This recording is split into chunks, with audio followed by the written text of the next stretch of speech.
জয়ে ফিরেও মুম্বাই ম্যাচে বাদ কেকেআরের মহাতারকা। হ্যাঁ বন্ধুরা, পরের ম্যাচ রয়েছে কেকেআরের সেই মুম্বাই ইন্ডিয়ান্সের বিরুদ্ধে। আরসিবির বিরুদ্ধে হারের পর এবার রাজস্থানের বিরুদ্ধে জয় পেয়ে কেকেআর ঘুরে দাঁড়িয়েছে এবং কেকেআরের পরের ম্যাচ সেই মুম্বাই ইন্ডিয়ান্সের বিরুদ্ধে ওয়াংখেড়ে স্টেডিয়াম। এবং লিগ টেবিলে ভালো পারফর্ম রাখতে হলে কেকেআরকে মুম্বাই ইন্ডিয়ান্সের বিরুদ্ধে অর্থাৎ ঘরের মাঠে তাদেরকে হারিয়ে বিজয় পতাকা তুলতে হবে কেকেআর।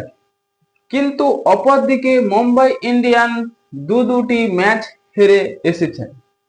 তারাও চাইবে এবার তৃতীয় ম্যাচটি খুবই ভালোভাবে জিততে এবং হার্দিক পান্ডিয়ারা এবার মরিয়া এই ম্যাচটি জেতার জন্য। দ্বিতীয় ম্যাচে জয় পেলেও কেকেআর এর একটি বড় সমস্যা রয়েছে, সেটি হলো কেকেআর এর বোলিং অ্যাটাক। হ্যাঁ বন্ধুরা, কেকেআর তৃতীয় ম্যাচে অর্থাৎ সেই মুম্বাই ইন্ডিয়ান্সের বিরুদ্ধে এবার দুর্দান্ত একটি বোলিং অ্যাটাক বা চমক দিতে চলেছে। রাজস্থানের বিরুদ্ধে সেই স্পেন্সার জনসন, বৈভব আরোরা ও হর্ষিত রানা এই তিন পেসারকে নিয়ে খেলেছিল কেকেআর।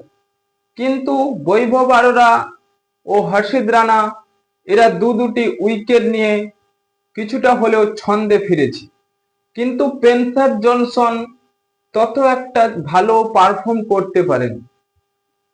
তাই মুম্বাই ইন্ডিয়ান্সের বিরুদ্ধে এবার স্পেন্সার জনসনের বদলে আসতে চলেছে সেই কেকেআর এর আন্দ্রিক নোকিয়া। হ্যাঁ বন্ধুরা, কেকেআর এবার মুম্বাই ইন্ডিয়ান্সের বিরুদ্ধে এই চমকটি দিতে চলেছে। আপনাদের কি মনে হয়, কেকেআর আন্দ্রিক নোকিয়াকে নিয়ে এলে তার প্রদর্শন মুম্বাই ইন্ডিয়ান্সের বিরুদ্ধে কি ভালো দেখাতে পারবে?